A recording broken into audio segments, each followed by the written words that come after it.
हम अपने इलेक्ट्रॉन्स का बिहेवियर स्टडी कर रहे थे पोटेंशियल स्टेप पे।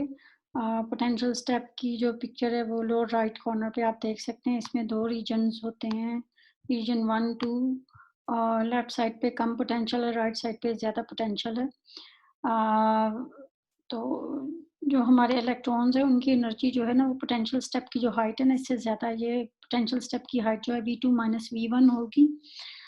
इसको हम स्टडी क्यों करते हैं? क्योंकि अक्सर जब हम सेमीकंडक्टर मटेरियल्स बनाते हैं, तो उसमें आपके हेटेरोस्ट्रक्चर मटेरियल्स को हम जॉइन करते हैं, तो बाउंड्रीज़ के ऊपर पोटेंशियल स्टेप बनता है। इसको स्टेप इसलिए कहते हैं क्योंकि ये बिल्कुल सीढ़ी के स्टेप जैसा नज़र आ रहा है। तो श्रोडिंगर वेव इक्वेशन को यूज़ करते हुए हमने अपना रीजन 1 में जो वेव फंक्शन निकाला था वो ये था, और रीजन 2 में वेव फंक्शन जो निकाला था वो ये था। लेकिन उसकी निस्बत हमें एक और जौन-सी है ना वे में इसको लिखना ज़्यादा आसान है, जिसमें हम ये अपनी इंसिडेंट वेव को अगर कह दें कि ये वो है जो कि लेफ्ट से राइट पे ट्रैवल कर रही है, जिसका कोएफ़िशिएंट ए है, या कोएफ़िशिएंट की बजाय अगर आप एम्पलीट्यूड भी कह दें, ए है। आपको याद होगा कॉम्प्लेक्स नंबर्स लिखें तो ये वाला पार्ट एम्पलीट्यूड होता था कॉम्प्लेक्स नंबर का, और ये वाला पार्ट जो-सा था वो उसकी एंगुलर फ्रीक्वेंसी बताता था।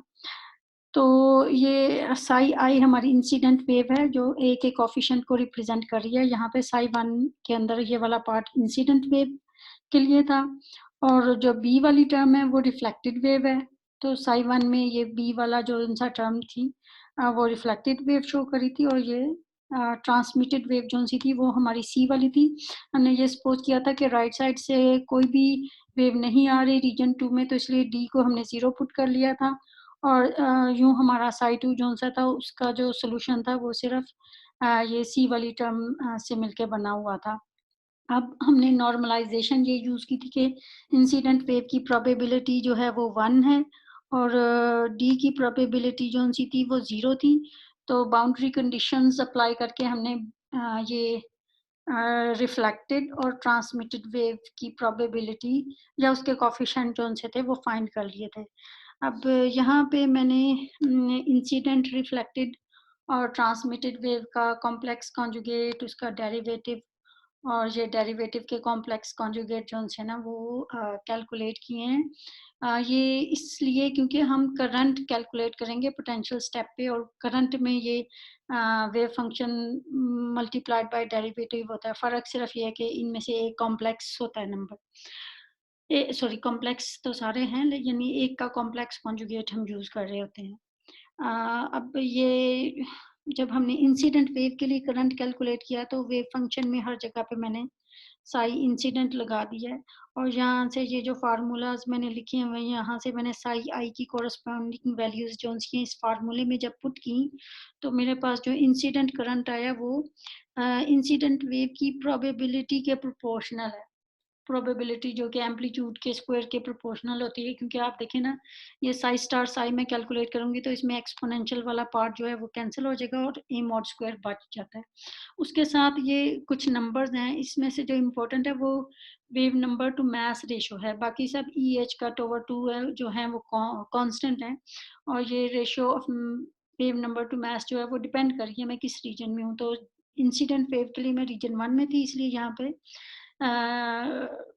इंसिडेंट रीजन का वेव नंबर और मास है। रिफ्लेक्टेड वेव के लिए भी जो रिजल्ट है वो इसी तरह का सिमिलर आएगा, इसमें ratio of wave number and mass होगी रीजन 1 में, और फिर रिफ्लेक्टेड वेव की प्रोबेबिलिटी जो है ना वो आती है, और बाकी कांस्टेंट्स हैं।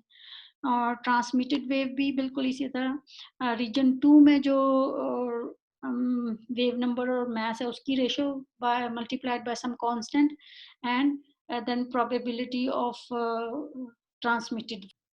हम ट्रांसमिशन और रिफ्लेक्शन कोएफ़िशिएंट फाइंड करना चाहते हैं, तो उसके लिए पहले हमें अपना ये कंज़र्वेशन ऑफ करंट यूज़ करनी पड़ेगी, जो कहती है कि हमारे इंसिडेंट करंट में से ही कुछ करंट जौन-सा है वो रिफ्लेक्ट होता है एट बाउंड्री। ये हमारी बाउंड्री है, और उसमें से कुछ जौन-सा है वो ट्रांसमिट हो जाता है। ट्रांसमिट वो वाला राइट साइड पे चला जाता है, और रिफ्लेक्ट वाला जो है ना वो लेफ्ट साइड पे चला जाता है। इस इक्वेशन को जब मैं इंसिडेंट करंट से डिवाइड करूँ तो मेरे पास ये इक्वेशन आती है। इसमें जो पहली रेशियो है ये ratio of reflected to incident current है, इसको हम कहते हैं पार्टिकल फ्लक्स रिफ्लेक्शन कोफिशिएंट, और इन शॉर्ट इसको मैं रिफ्लेक्शन कोफिशिएंट कहूँगी। इसको हम आर से डिनोट करेंगे, आपकी बुक ने कुछ और यूज़ किया, आप देख लीजिएगा। और जो दूसरी टर्म है वो ratio of transmitted to incident current है, इसको हम ट्रांसमिशन कोफिशिएंट कहेंगे और टी से डिनोट करेंगे। आपकी बुक में इसके लिए भी कोई डिफरेंट टर्म है। तो जब ये वैल्यूज़ मैंने इस इक्वेशन में पुट कर दी, तो मेरे पास जो ये इक्वेशन थी ये बन गई r + t = 1। तो अगर मुझे रिफ्लेक्शन कोफिशिएंट पता है तो मैं ट्रांसमिशन कोफिशिएंट इजीली फाइंड कर सकती हूँ अगर मैं 1 से r माइनस कर दूँ। अब ट्रांसमिशन और रिफ्लेक्शन कोफिशिएंट हम फाइंड करना चाहते हैं, तो इसका मतलब है मुझे ये करंट्स की रेशियो फाइंड करनी होगी।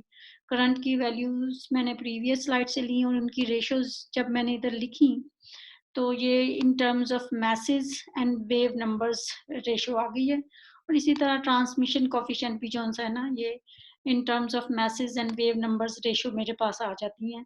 ये सिर्फ सब्सटीट्यूशन और सिंप्लीफिकेशन है, इसमें कोई डिफिकल्टी नहीं है। सिर्फ यहाँ पे ये जो नेगेटिव साइन है ये हमें बताता है कि हमारे रिफ्लेक्टेड और इंसिडेंट करंट की डायरेक्शन जो है वो अपोजिट। एज इलेक्ट्रॉनिक्स इंजीनियर आप लोगों का इंटरेस्ट इस चीज़ में होता है कि आप जब सेमीकंडक्टर डिवाइसेस बनाएं तो आपका करंट जो है ना वो डिफरेंट बाउंड्रीज पे कंप्लीटली ट्रांसफ़र हो जाए। तो या यूं कहते हैं कि उसकी ट्रांसमिशन जो है वो 1 हो। इसको हम यूं कहते हैं कि ये इम्पीडेंस मैचिंग हो गई है। आई होप आपने ये टर्म पहले सुनी होगी या पढ़ी होगी। तो इम्पीडेंस मैचिंग आप लोगों ने हासिल करनी होती है। इसके लिए इसका मतलब है हमें टी को जो है ना वो 1 पुट करना पड़ेगा। तो टी में आपको याद है ratio of message and wave numbers थी। तो रेशियो ऑफ मैसेज और वेव नंबर जो सी थे वो हम इन टर्म्स ऑफ वेलोसिटी हासिल कर सकते हैं। आपको पता है वेलोसिटी और वेव नंबर का रिलेशन जी है, तो इधर से हमें वेलोसिटीज की ratio in terms of message आ जाएगी। इस रिजल्ट को अगर हम यहाँ पे यूज करें तो आपका जो ट्रांसमिशन कोफिशिएंट है वो इन टर्म्स ऑफ वेलोसिटी ये आ जाएगा। तो अगर मैं चाहती हूँ कि मेरी ट्रांसमिशन कोफिशिएंट 1 हो तो ये रेशियो जो है वो 1 होनी चाहिए। इस रेशियो को 1 पुट करें तो और थोड़ा सा रीअरेंज करें इस इक्वेशन को, और तो ये स्क्वायर रूट हम ले लेते हैं दोनों साइडों का ना। तो स्क्वायर रूट लेने से इस टर्म को, ये जो स्क्वायर रूट वाली टर्म है, इसको अगर मैं एक्सपोज करूं तो ये मेरी एक क्वाड्रेटिक इक्वेशन बना देती है। और इस क्वाड्रेटिक इक्वेशन का सोल्यूशन जो है वो x इज इक्वल टू 1 आता है। x is equal to 1 put करने का मतलब है कि मेरी वेलोसिटीज की रेशियो जो है वो 1 होनी चाहिए इम्पीडेंस मैचिंग के लिए। और लेकिन वेलोसिटीज आपको पता है वो इन terms of wave number and message इस फार्मूले से गिवन है। तो ये हमने वेलोसिटीज की जगह पे जो है ना मैसेज और वेव नंबर का फार्मूला लगा दिया। लेकिन वेव नंबर तो डिपेंड करता है आपके पोटेंशियल के ऊपर। जिस रीजन में आप होंगे वो उस पोटेंशियल के ऊपर डिपेंड करेगा। तो पोटेंशियल की भी जब वैल्यू सब्सटीट्यूट करते हैं तो वेलोसिटीज की रेशियो जो सी है इन terms of message and potential इसके इक्वल आती है। तो लेफ्ट साइड को अगर 1 पुट करें तो राइट साइड भी 1 हो जाएगी। तो हमारी इम्पीडेंस मैचिंग की जो कंडीशन है वो इसके इक्वल है। इसमें दोनों साइडों का स्क्वायर ले लें और मैसेज वाली टर्म को लेफ्ट हैंड साइड पे कर लिया और एनर्जीज वाली टर्म को हमने राइट हैंड साइड पे कर लिया। इसमें ई जो सी है वो हमारे इलेक्ट्रॉन्स की एनर्जी है, और वी आई जो सी है ना वो ith रीजन में जो है ना पोटेंशियल की हाइट है। और ई माइनस वी वो एनर्जी है जो कि इलेक्ट्रॉन को अवेलेबल होगी। आप यूं समझ लें ये उसकी काइनेटिक एनर्जी के प्रोपोर्शनल होगी, जो कि बी स्क्वायर ओवर 2m या एच कट स्क्वायर के स्क्वायर ओवर 2m आती है। एम आई जो है वो हमारा इफेक्टिव मास है, जो आपको पता है सम परसेंट ऑफ फ्री मास आता था। 2 एग्जाम्पल हमने पढ़ी थी, 7% और 2% आता था हमारे जो पिछली एग्जाम्पल्स हमने कुछ 2-3 लेक्चर पहले की थी ना उसमें। तो अगर हम इम्पीडेंस मैचिंग चाहते हैं तो उसकी कंडीशन ये जो रेड में है ना ये बताती है कि जो मैसेज की रेशियो है वो ये जो एनर्जी डिफरेंस है ना, यानी एनर्जी माइनस पोटेंशियल है, इन दोनों की रेशियो के इक्वल होनी चाहिए। तो इसको वर्ड्स में यूं लिखा है कि ratio of effective message in two regions should be same as the energy available to electrons above the potential। या आप यूं भी कह सकते हैं कि एनर्जी डिफरेंस के इक्वल होनी चाहिए इन कॉरस्पॉन्डिंग रीजन। ये कॉरस्पॉन्डिंग रीजन का मतलब क्या है कि M1 में corresponding energy E minus V one है और M2 के लिए कॉरस्पॉन्डिंग एनर्जी जो सी है वो ई माइनस वी टू है। अब इम्पीडेंस मैचिंग के लिए कुछ एग्जांपल्स को हम देख लेते हैं। ये हमारी इम्पीडेंस मैचिंग की कंडीशन है जो कि मैंने इधर रेड में लिखी है। आपको याद होगा कि हमने एक सेमीकंडक्टर मटेरियल जो सा था ना स्टडी किया था, तो उसमें कंडक्शन बैंड के अंदर जो पोटेंशियल स्टेप बनता था उसमें आपके एक पोटेंशियल स्टेप की हाइट 1 इलेक्ट्रॉन वोल्ट थी। तो हम सपोज कर लेते हैं कि हमारा जो पोटेंशियल स्टेप है इसमें V2 1 इलेक्ट्रॉन वोल्ट है और V1 0 इलेक्ट्रॉन वोल्ट है। और अब हम केस ले लेते हैं कि अगर रीजन 1 में जो हमारा इलेक्ट्रॉन है उसका mass 10 times the mass in region 2 है, तो ये हमारी कंडीशन की लेफ्ट हैंड साइड हमें 1/10 देगी और ये राइट हैंड साइड हमें ये इक्वेशन देगी। In left hand right hand side को इक्वेट किया तो हमारे पास अरेंज करने से ये एनर्जी की वैल्यू 1.11 इलेक्ट्रॉन वोल्ट आ जाती है। आपको पता है हमने अपने पोटेंशियल स्टेप की हाइट जो सी थी 1 इलेक्ट्रॉन वोल्ट ली थी, तो इलेक्ट्रॉन जो है उससे थोड़ा से ही ज़्यादा एनर्जी का है 1.11 इलेक्ट्रॉन वोल्ट, यानी 0.11 इलेक्ट्रॉन वोल्ट ज़्यादा एनर्जी है इलेक्ट्रॉन की। अगर हम मैसेज जो से हैं वो डबल ले लें रीजन 1 में as compare to masses in region 2, तो उस केस में जो इलेक्ट्रॉन की एनर्जी है वो 2 इलेक्ट्रॉन वोल्ट आ रही है। तो अब देखें जैसे जैसे हम रेशो जो सी है ना वो डिक्रीज करते जा रहे हैं दोनों मैसेज की, हमारी इलेक्ट्रॉन की एनर्जी हाई होती जा रही है। तो क्यों ना हम इलेक्ट्रॉन की एनर्जी को इन्फिनिटी लेके देखें क्या होता है। इलेक्ट्रॉन की एनर्जी को अगर इन्फिनिटी लेंगे तो मुझे वापस फिर से अपने ट्रांसमिशन कॉफिशिएंट का जो एक्चुअल फार्मूला था ना उसमें V2 ओवर V1 की रेशो देखनी पड़ेगी। इसमें हमारा जो फार्मूला आप देखिए इसमें E माइनस वी टर्म आती थी। तो अब क्योंकि इलेक्ट्रॉन की एनर्जी तो बहुत हाई है तो इसमें ये जो V वाली टर्म है इसको हम निगलेक्ट कर सकते हैं, ये इसको हम ऑलमोस्ट जीरो सपोज कर लेंगे। तो पीछे जो टर्म्स बच जाती हैं वो सिर्फ मासेस की रेशो है और एनर्जी वाली टर्म जो है वो कैंसल आउट हो जाती है। तो इवन तो एनर्जी जो सी है वो इन्फिनिटी को अप्रोच कर रही है, लेकिन जो ratio of V2 over V1 है वो एक फाइनाइट नंबर आती है। आप यूं भी कह लें कि रेशो ऑफ वेव नंबर्स जो सी आती थी ना इस फार्मूले में वो कैंसल आउट हो गई है। तो यूं हमारी वेलोसिटीज की रेशो जो दोनों रीजन्स में है वो मैसेस की रीजन के स्क्वायर रूट मैसेस की रेशो के स्क्वायर रूट के इक्वल आती है। और फिर जो हमारे ट्रांसमिशन कोफिशिएंट की वैल्यू ये वाली बन जाती है। और अब ये जो हमने ये दो केसेस स्टडी किए थे ना 10 टाइम्स मैस वाला और 2 टाइम्स मैस वाला, उसको हम ई इन्फिनिटी केस के लिए स्टडी करें तो 10 टाइम्स मैस के लिए हमारा ट्रांसमिशन कोफिशिएंट 0.73 आ जाएगा। ये इस फार्मूले में वैल्यूज पुट कर दी हैं 10, आप देख लें। और 2 वाले केस के लिए जो हमारे इलेक्ट्रॉन की ट्रांसमिशन कोफिशिएंट आता है वो 0.97 आता है। तो इन जनरल अगर आपके रीजन 1 में मास जो है वो x टाइम रीजन 2 का मास हो, तो अगर x1 होगा तो हमारी ट्रांसमिशन प्रोबेबिलिटी 1 होगी। लेकिन इन जनरल आपका x जो है वो लार्जर देन 1 होगा, तो इसका मतलब है न्यूमरेटर जो सा है वो लेस देन द डिनोमिनेटर होगा और यूं आपकी ट्रांसमिशन प्रोबेबिलिटी जो सी है ट्रांसमिशन कोफिशिएंट जो है वो लेस देन 1 होगा। और ये बॉटम में ये जो सी ग्राफ है ये इन्हीं चीज़ों को ग्राफिकल या पिक्टोरियल फॉर्म में शो कर रहा है।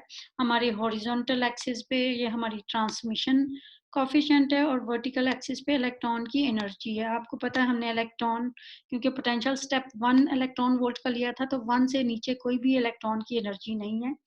और जब 1 से ज़्यादा इलेक्ट्रॉन की एनर्जी होती है और मैसेज की रेशो जो है वो 10 होती है, तो आपको पता है कि ये हमारे इलेक्ट्रॉन की जो ट्रांसमिशन प्रोबेबिलिटी है ना ये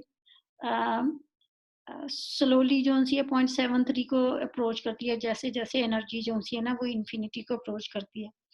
और अगर मैसेज की रेशो 2 टाइम्स हो तो ये 0.97 को अप्रोच करती है, जैसे जैसे एनर्जी जो सी है वो इन्फिनिटी को अप्रोच करती है। अगर रेशो 1 हो तो आप देख सकते हैं कि ये हमारा ट्रांसमिशन कोफिशिएंट जो सा है वो 1 को अप्रोच कर रहा है। अब हमारे ट्रांसमिटेड वेव फंक्शंस कैसे होंगे? जो ये हमारी बाउंड्री है जो मैंने रेड में ड्रॉ की है, हमारे पोटेंशियल स्टेप की बाउंड्री है, लेफ्ट रीजन पे V0 है और राइट रीजन पे V जो-सा है ना वो 1 इलेक्ट्रॉन वोल्ट हमने लिया था। तो इम्पीडेंस मैचिंग की वजह से हमारे वेव फंक्शन का नेचर भी चेंज होता है। वेव फंक्शन का नेचर चेंज होने का मतलब है उसकी प्रोबेबिलिटी डेंसिटी चेंज होती है। तो पहला हमने केस जो-सा है ना अ, वो लिया है जिसमें आपके इलेक्ट्रॉन्स की एनर्जी जो-सी है पोटेंशियल स्टेप की एनर्जी से कम है। तो उस केस में हमारा रीजन 2 में पार्टिकल के जाने की प्रोबेबिलिटी 0 हो जाती है अंडर द पोटेंशियल स्टेप वो 0 है। बाउंड्री के पास इसकी बहुत स्मॉल प्रोबेबिलिटी है जो कि एक्चुअली एक्सपोनेंशियली डिकेइंग है। तो इन जनरल इस पूरे रीजन में 0 है, सिर्फ बाउंड्री के पास थोड़ी-सी है लेकिन वो नेग्लिजिबल आप उसको कह दें। तो हमारे पार्टिकल की जो प्रोबेबिलिटी है वो उसके एम्पलीट्यूड के स्क्वायर के प्रोपोर्शनल होती है, तो इसलिए ये साई 1 मॉड का स्क्वायर इधर लिखा हुआ है। दूसरा केस जौन-सा है साई 2 का है। साई 2 में क्या है कि आपके पार्टिकल की एनर्जी जौन-सी है पोटेंशियल स्टेप की एनर्जी से ज़्यादा है। ये E is greater than V2 but लेकिन उसकी ट्रांसमिशन प्रोबेबिलिटी जौन-सी है ना या ट्रांसमिशन कोएफिशिएंट कम है। आप यूँ कह लें कि उसकी फाइनाइट ट्रांसमिशन प्रोबेबिलिटी है और रीजन 2 में जो उसकी वेलोसिटी है V2 वो स्मॉल है रीजन 1 की वेलोसिटी से, V1 से कम है। तो जिस रीजन में वेलोसिटी कम होती है, आपको पता है उस रीजन में पार्टिकल ज़्यादा टाइम स्पेंड करेगा, पार्टिकल टाइम ज़्यादा स्पेंड करेगा तो उसकी प्रोबेबिलिटी इन दैट रीजन जौन-सी है वो ज़्यादा होगी। अब क्योंकि प्रोबेबिलिटी प्रोपोर्शनल है एम्पलीट्यूड के तो आप देखें यहाँ पे ये जो एम्पलीट्यूड है ये ज़्यादा है और ये जो रीजन 1 है साई 2 का अ, उसमें एम्पलीट्यूड कम है, तो रीजन 2 में उसकी प्रोबेबिलिटी ज़्यादा है और रीजन 1 में कम है। और तीसरा केस जौन-सा है उसमें पार्टिकल की एनर्जी पोटेंशियल से ज़्यादा है और उसका ट्रांसमिशन कोएफिशिएंट भी जौन-सा है ना वो 1 के इक्वल है। तो यानी इम्पीडेंस मैचिंग हो रही है हमारी और अब वेलोसिटी जौन-सी है आपको पता है दोनों रीजन्स में इक्वल होती है इम्पीडेंस मैचिंग के केस में। इसका मतलब ये है कि एक तो उसकी वेलोसिटी सेम है और दूसरा उसका एम्पलीट्यूड भी सेम है। एम्पलीट्यूड सेम है तो उनकी प्रोबेबिलिटी दोनों रीजन्स में फाइंड करने की सेम होगी लेकिन जो चीज़ डिफरेंट है वो उसका सिर्फ वेव नंबर डिफरेंट है। वेव नंबर जो कि ये एंगुलर फ्रीक्वेंसी बता रहा है, यहाँ पे आप देख सकते हैं रीजन 2 और रीजन 1 में डिफरेंट एंगुलर फ्रीक्वेंसी है।